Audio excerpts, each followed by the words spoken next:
اچھا جی، اس سے پہلے کہ ہم بڑی آرام تقرری کی بات کریں، پرائم منسٹر ترکیہ چلے گئے ہیں اور کیا ڈیولپمنٹ ہوتی ہے پرائم منسٹر شہباز شریف صاحب کے اس دورے کے حوالے سے، اس کے بارے میں بھی آپ کو آگاہ کریں گے.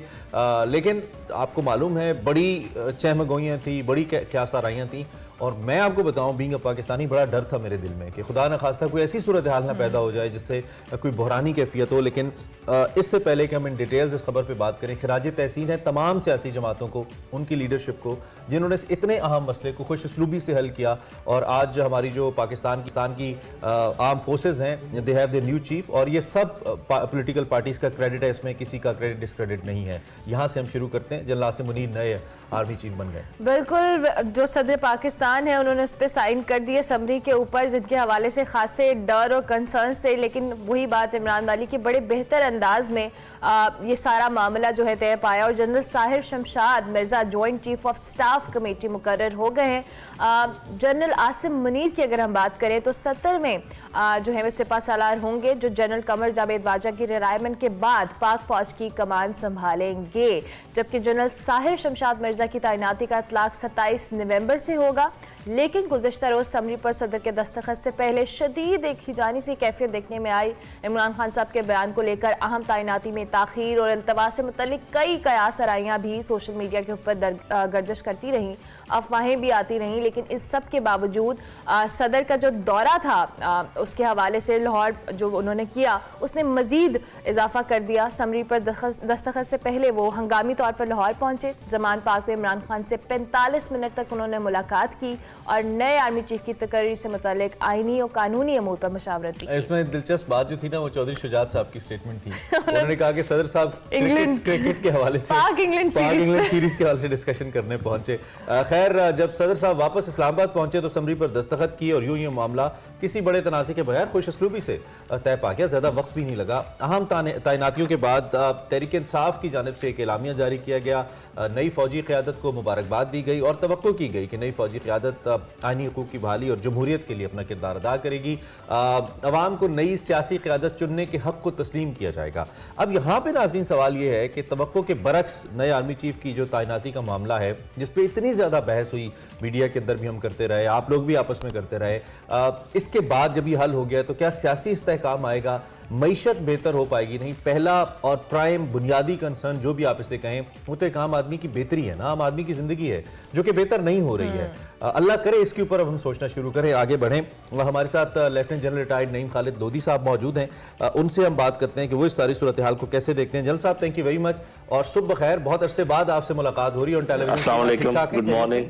تھینک یو جی، بہت شکریہ. بہت شکریہ آپ نے ہمیں جوائن کیا. جنرل صاحب، اچھا ہوا یقینی طور پہ، عمومی طور پہ اتنا کنٹروورشل ہوتا نہیں ہے لیکن اس دفعہ بہت زیادہ ہوا، لیکن اس کے باوجود خوش اسلوبی سے ہو گیا. آپ کے خیال میں اس فیصلے کے کیا اثرات مرتب ہوں گے ایک عام پاکستانی کی زندگی پر اور ہمارے معاشی جو مسائل ہیں ان کو لے کر؟ جی بہت شکریہ. سب سے پہلے تو میں دونوں جنرل صاحبان کو مبارکباد پیش کرتا ہوں، آپ کی طرف سے بھی اپنی طرف سے، اور میرا خیال قوم کو مبارکباد دینی چاہیے. آپ نے ٹھیک کہا کہ بہت ہی ہیجانی کیفیت سے ہم گزرے، جیسے بہن بھی کہہ رہی تھیں، اور کافی ایک عجیب سا سراسیمگی کا ماحول تھا کہ پتہ نہیں کیا ہوگا کیا نہیں ہوگا. اور اس میں میں سمجھتا ہوں کہ صاف ظاہر گورنمنٹ کو تو کریڈٹ جاتا ہی ہے کہ انہوں نے سینیرٹی کی بنیاد پر کیا، جس کو لیس کنٹروورشل ہوا سارا معاملہ. لیکن پی ٹی آئی کو بھی بہت کریڈٹ جاتا ہے کہ جو ایکسپیکٹ کیا جا رہا تھا، جو پہلے کے ان کے بیانات تھے، اسے لگ رہا تھا کہ شاید کوئی ایسی بات ہو، لیکن بہت اچھا فیصلہ انہوں نے کیا کہ جب انہوں نے دیکھا کہ ایک کام ہو گیا ہے تو اسی کو آگے بڑھانے کے لیے. اس کا فائدہ ایک تو یہ ہوگا کہ ایک بڑا فائدہ کہ جو ایک بڑی پولیٹیکل جماعت اور اسٹیبلشمنٹ کے درمیان ایک تھوڑی سی مخاصمت کا معاملہ تھا، وہ ختم ہو گیا. آپ سمجھے، ایک اس دستخط نے وہ معاملہ ختم کر دیا. اور اس کی وجہ سے آپ نے یہ بھی دیکھا تھا کہ جو فالوور تھے پی ٹی آئی کے، ان میں سے کچھ لوگ فوج کے متعلق کافی سوشل میڈیا کے اوپر ہردہ سرائی اور ایسی بات کر رہے تھے. امید ہے کہ وہاں پر بھی تھوڑا سا ٹھہراؤ آئے گا، تو اس سے ایک ماحول تو ٹھیک ہوگا. اور جب ماحول اچھا ہوتا ہے اوور آل پولیٹیکل ماحول، تو اس سے بالکل افیکٹ ہوتی ہے جو آپ بات کر رہے ہیں، اکنامک سچویشن اور پولیٹیکل سچویشن. لیکن میرا اپنا خیال یہ ہے، ابھی بھی اللہ بہتر جانتا ہے، کہ پولیٹیکل سٹیبلٹی تو تب آئے گی جب یہ دو جو پولیٹیکل پولز ہیں ان میں تھوڑی سی کوئی مفاہمت پیدا ہو، ایک دوسرے کے لیے تھوڑا سا یہ کوئی اکوموڈیشن کا اظہار کریں. اور آپ کو پتہ ہے کہ پی ٹی آئی مانگ رہی ہے جلد انتخابات, شفاف انتخابات. ابھی حکومت کہہ رہی ہے کہ ہم پورا اپنا ٹینیور پورا کریں گے, تو اس کے بین کوئی چیز تلاش کرنا پڑے گی, ورنہ پولیٹیکل سٹیبلٹی کے بغیر اکنامک سٹیبلٹی نہیں آ سکتی. دونوں پارٹیز کو تھوڑی فلیکسیبل ہونا پڑے گا بہت سارے ڈیسیجنز کے اوپر. اچھا جنرل صاحب, ابھی ہم جو army chief general Qamar Javed Bajwa صاحب ہیں, انہوں نے جب اپنے الوداعی دورے کیے, خطاب بھی کیا جس میں انہوں نے جو فوج کی سیاست میں انوالومنٹ تھی اس کا اعتراف بھی کیا, اور انہوں نے کہا کہ اب فوج نے سیاست سے دوری اختیار کر لی ہے, فیوچر میں ایسا بھی نہیں ہوگا. یہ جو نئے آرمی چیف صاحب آئے ہیں, آپ کو کیا لگتا ہے ان کے لیے کیا چیلنجز ہوں گے؟ کیونکہ جو ایک امیج ہے یا جو ایک سٹیمپ پاک فوج کے اوپر ہے کہ سیاست میں کہیں نہ کہیں ان کی انوالومنٹ ہوتی ہے, کیا یہ چیزیں فیوچر کے اندر جو کہنے ختم ہوتی ہے آپ کو نظر آ رہی ہیں؟ دیکھیں, جنرل عاصم نے یہ تمام معاملہ دیکھا ہے کہ جب اندر مداخلت ہوئی تو اس کے کیا نتائج نکلے, کیا بھگتنا پڑا انسٹیٹیوشن کو. اور جو چیف ہیں جنرل قمر باجوہ کو کہ بڑی نیک نیتی سے وہ کام کر رہے تھے, لیکن جب کام ایسا ہو گیا تو پھر اس کا ریاکشن جو ہے وہ آپ نے دیکھا. تو میرا خیال وہ تو بالکل, چونکہ انہوں نے قریب سے سب کچھ دیکھا ہے, وہ تو سبق سیکھے ہوئے ہیں, تو مجھے تو پورا یقین ہے کہ وہ اسی لائن پر اور دور لے کر جائیں گے فوج کو. جو تھوڑا بہت امپریشن ہے کہ ابھی بھی کرتے ہیں اس کو بھی وہ ختم کرنے کی کوشش کریں گے. لیکن ایک میں دو باتیں کہا کرتا ہوں. ایک تو لوگوں کو اعتبار جلدی نہیں آئے گا, اینڈ رائٹلی سو, کیونکہ دیکھیں اتنا بڑا لمبا بیگیج ہے تو کیسے وہ فوراً اعتبار کر لیں گے کہ جی جو کہہ رہے ہیں وہ کریں گے. آپ کو یہ کر کے دکھانا ہوگا. اور دوسری بات, کچھ لوگوں کو عادت ہے, ابھی میں پولیٹیشنز کی بات کر رہا ہوں, ان کو عادت ہے کہ ان کے سر پہ ہاتھ رکھا جائے, تو جب وہ ہاتھ نہیں ہوگا تو وہ ادھر ادھر دیکھیں گے کہ وہ ہاتھ کدھر گیا, تو وہ بھی ایک پرابلم ہوگا کچھ عرصے کے لیے. اچھا, لیکن میرا خیال سے بڑی دلچسپ صورتحال ہے. آپ نے خود بہت ذمہ دار عہدوں سرو کیا ہے, حکومت کو لے کر بھی اور اوبویسلی فورسز کو لے کر بھی.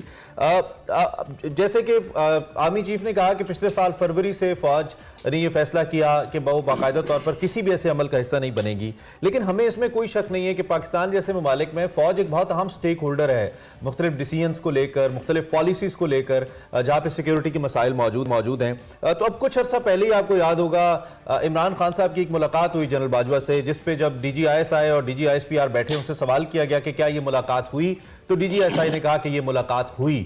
اب اس میں سوال میرا یہ ہے کہ کیا اس قسم کی بھی اگر کوئی ملاقات ہوتی ہے جو آرمی چیف کسی پارٹی کے سربراہ سے کرتے ہیں یا سابق وزیر اعظم سے کرتے ہیں, تو کیا اس کو بھی ہم کہہ سکتے ہیں کہ اس کا ایک انگ یا اس کا ایک اینگل پولیٹیکل ہے, چونکہ یہ ملاقاتیں تو ہوتی رہیں گی چونکہ دونوں اہم شخصیات ہیں, مثال کے طور پہ عمران خان صاحب اور جنرل باجوہ صاحب, تو کیا ہم ان ملاقاتوں کو بھی سیاسی کہہ سکتے ہیں یا ان ملاقاتوں کو ماورا رکھنا ہوگا اس عمل سے کہ جی فوج سیاست میں اب حصہ نہیں لے رہی یا کوئی انٹرفیئر نہیں کر رہی؟ جی, یہ میرا خیال آپ نے بہت اہم نقطہ اٹھایا اور اچھا ہے مجھے موقع ملا, میں اس کی تھوڑا سا ایکسپلین کروں گا. دیکھیں, ایک تو آرمی کی انپٹ مینڈیٹری ہوتی ہے کچھ سلسلوں میں, چاہے آپ کی فارن پالیسی کیوں نہ ہو, لیکن اس میں جو اینگل ہوتا ہے سیکیورٹی کا, وہ بات کرتے ہیں کہ جی اس ملک سے ہمارے اس قسم کے ملٹری تعلقات ہیں یا یہ ہم نے ان سے لینا ہے یا ان کو یہ دینا ہے, تو یہ انپٹ تو جاری رہے گی ہر معاملے میں. جیسے افغانستان کا معاملہ ہے, چونکہ وہاں پر پالیٹکس اور یہ سیکیورٹی ملی جلی ہے تو صاف ہے وہ ہو گیا.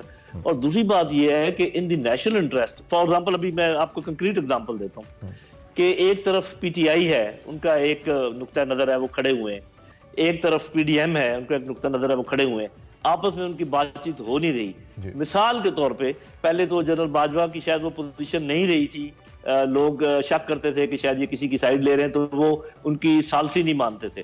لیکن اگر president of Pakistan with the help of army chief, with the help of chief justice of Pakistan یہ کوئی ایسا کام کریں جس میں یہ ان کی مخاصمت کم ہو جائے, سٹینڈ آف کم ہو جائے اور یہ ملک کے متعلق فیصلے کرنے لگے, تو یہ بھی پولیٹیکل مداخلت میں نہیں سمجھتا. تو یہ آپ بات کریں, بلکہ میں تو یہ کہتا ہوں کہ army chief justice of Pakistan اور پرائم منسٹر کو تو روز شام کی چائے اکٹھے پینا چاہیے, اور اس میں کیا حرج ہے, اس میں کیا پرابلم ہوگا, بلکہ وہ ملکی معاملات کے بارے میں میرے خیال میں دلچسپ پرابلم وہاں پہ آتی ہے جو ملاقات ہونے کے دنوں کے بعد خبر آتی ہے کہ ملاقات ہوئی ہے. اس میں سب سے بہتر حل یہی ہوگا کہ جس دن ملاقات ہو اٹ شوڈ بی آفیشل, پتہ ہونا چاہیے کہ دو لیڈران یا ٹرانسپیرنٹ ہونی چاہیے, ٹرانسپیرنٹ ہونی چاہیے, سب کو پتہ ہونا چاہیے. عوام کو آج کل کے دیکھیں عوام